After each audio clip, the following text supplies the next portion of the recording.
From the book of Exodus, chapter 1, 8, 2 through 10.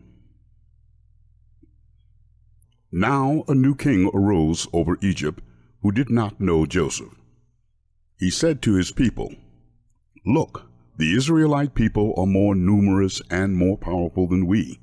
Come, let us deal shrewdly with them, or they will increase and, in the event of war, join our enemies and fight against us and escape from the land." Therefore they set taskmasters over them to oppress them with forced labor. They built supply cities, Pithom and Ramses, for Pharaoh. But the more they were oppressed, the more they multiplied and spread, so that the Egyptians came to dread the Israelites. The Egyptians became ruthless in imposing tasks on the Israelites, and made their lives bitter with hard service in mortar and brick, and every kind of field labor. They were ruthless in all the tasks they imposed on them. The king of Egypt said to the Hebrew midwives, one of whom was named Shiphrah and the other Puah, "When you act as midwives to the Hebrew women, and see them on the birth stool, if it is a boy, kill him, but if it is a girl, she shall live." But the midwives feared God. They did not do as the king of Egypt commanded them, but they let the boys live. So the king of Egypt summoned the midwives and said to them, "Why have you done this, and allowed the boys to live?" The midwives said to Pharaoh, "Because the Hebrew women are not like the Egyptian women, for they are vigorous and give birth before the midwife comes to them." So God dealt well with the midwives, and the people multiplied and became very strong.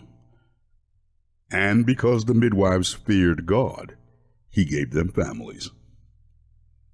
Then Pharaoh commanded all his people, "Every boy that is born to the Hebrew you shall throw into the Nile, but you shall let every girl live."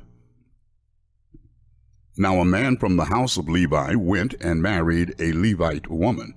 The woman conceived and bore a son, and when she saw that he was a fine baby, she hid him 3 months. When she could hide him no longer, she got a papyrus basket for him, and plastered it with bitumen and pitch. She put the child in it, and placed it among the reeds in the bank of the river. His sister stood at a distance to see what would happen to him. The daughter of Pharaoh came down to bathe at the river. While her attendants walked beside the river, she saw the basket among the reeds and sent her maid to bring it. When she opened it, she saw the child. He was crying, and she took pity on him. "This must be one of the Hebrew children," she said. Then his sister said to Pharaoh's daughter, "Shall I go and get you a nurse from the Hebrew women to nurse the child for you?" Pharaoh's daughter said, "Yes." So the girl went and called the child's mother. Pharaoh's daughter said to her, "Take this child and nurse it for me, and I will give you your wages." So the woman took the child and nursed it.